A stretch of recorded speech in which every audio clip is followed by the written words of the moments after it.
अस्सलाम वालेकुम। मैं हूं अतीक राजा और आप देख रहे हैं स्पोर्ट्स 93। एक किरदार एक कहानी, बड़ी दिलचस्प कहानी सुनाने जा रहा हूं आपको मैं इस वीडियो में, कहीं मत जाइएगा। शाहिद अफरीदी ने पिछले दिनों एक बयान दिया।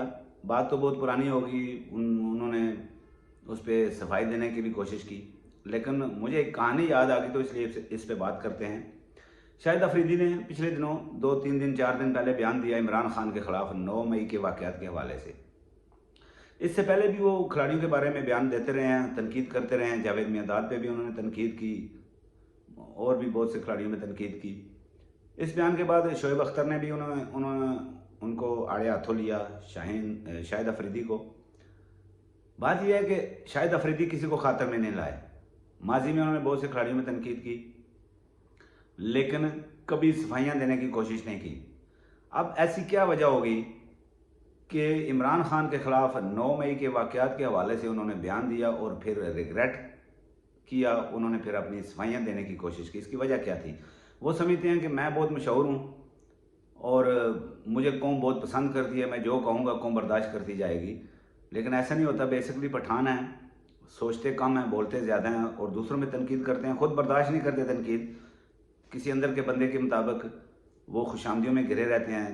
तनकीद जो है वो बिल्कुल बर्दाश्त नहीं करते, जो ज़रा सी तनकीद करे उसे दूर कर देते हैं अपने से। असर और सूख है उनका इस हुकूमती पार्टी में, जो हुकूमत है इसमें काफ़ी असर और सूख भी है उनका। तो वो समझते हैं कि मैं जो कुछ कहूँगा ना तो अवाम जो है वो लब्बैक कहेगी और अवाम मनोवन उसे तस्लीम करेगी। लेकिन इस बार ऐसा नहीं हुआ, उन्हें मुँह की खानी पड़ी। तो बात कुछ इस तरह हुई कि वजह क्या है उनके रिग्रेट की या उनको सफाई देने की, इमरान खान के बारे में जो बयान दिया उन्होंने। असल मसला ये है कि उनके ब्रांड्स हैं, उनकी फाउंडेशन है, उनका कारोबार है।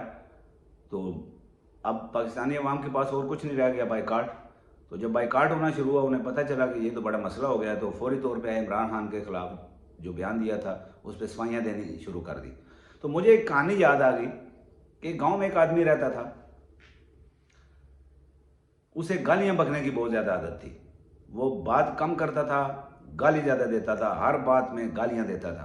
तो गांव वाले भी उससे तंग थे। बहुत पुराने ज़माने की बात है, सादे ज़माने होते थे। हत्ता कि उसकी जो बीवी थी वो भी उससे तंग थी। तो एक दिन वो बीवी को गाली दे के बोलता है कि मैं शहर जाकर कोई कारोबार या कोई काम करना चाहता हूँ। तो बीवी खुश हो गई, उसने कहा चलो इससे जान छूटेगी, गालियाँ बकता रहता है। उसने कहा ठीक है, सुबह सवेरे जो है मैं नाश्ता दे दूंगी। उसने कहा कि मुझे सुबह सवेरे नाश्ता देना और मैं सुबह सवेरे निकल जाऊंगा। पैदल सफ़र करते थे उस वक्त लोग। सुबह सवेरे बेगम ने उसे नाश्ता दिया। उसके बाद उसे कहा कि तुम्हें आटा गूंद देती हूँ, तो जहाँ पे दोपहर को खा लेना, जहाँ पे रुकोगे वहाँ पकवा के किसी से। उसने कहा आटा गूंदने की ज़रूरत नहीं है, मुझे कच्चा आटा दे दो और मैं ले लूँगा। जहाँ जिस गांव में दोपहर का टाइम आएगा मैं किसी से भी रोटी पकवा के खा लूँगा। बेगम ने कहा ठीक है। उसने जान छुड़ाई, उसने भेज दिया, नाश्ता किया, सुबह सुबह निकला। पैदल सफ़र करते थे, निकल पड़ा। दोपहर का टाइम हुआ, खुश्क आटा उसके साथ था। एक गांव से गुजर हुआ, दरवाज़ा खटकाया, एक औरत बाहर आई। उसने कहा कि मुसाफिर हूँ, तो खाने का वक्त है, ये आटा मैं लेके आया हूँ, गूंद के मुझे रोटी पका दो। उस खातून ने कहा ठीक है आ जाओ। आके बैठ गया। खातून ने उसे आटा लिया, उसे आटा गूंदा। वो अपना काम कर रही थी, आटा गूंद के उसने एक तरफ रख दिया। तो खातून अपने काम में लग गई। तो वो इंतज़ार कर रहे थे, कहा मुझे रोटी पका के देगी। अब उसकी तबीयत फड़क रही थी गालियाँ देने को। तो वो देख रहा है कि औरत अपने काम कर रही है। 2 मिनट, 4 मिनट, 5 मिनट, 10 मिनट गुजर गए, खातून जो है रोटी नहीं पका रही थी।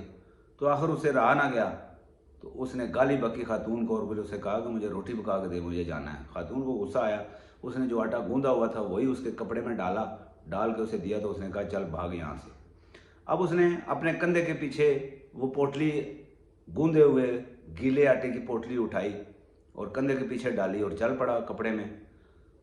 तो जब थोड़ी देर गुजरी, पैदल जा रहा था, थोड़ी देर गुजरी तो उस आटे से पानी टपकना शुरू हो गया। तो जब पानी टपक रहा था तो करीब से एक आदमी गुजरा, वो भी जा रहा था, करीब से गुजरा, उसने देखा कुछ टपक रहा है। तो उसने कहा भाई साहब ये आपके कंधे के पीछे से क्या टपक रहा है? तो उसने एक बड़ा तारीखी जुमला बोला। उसने कहा कि ये मेरी ज़बान का रस टपक रहा है। बाकी आप समझदार हैं। मिलते हैं किसी अगली वीडियो में, तब तक के लिए अल्लाह नेगेबान।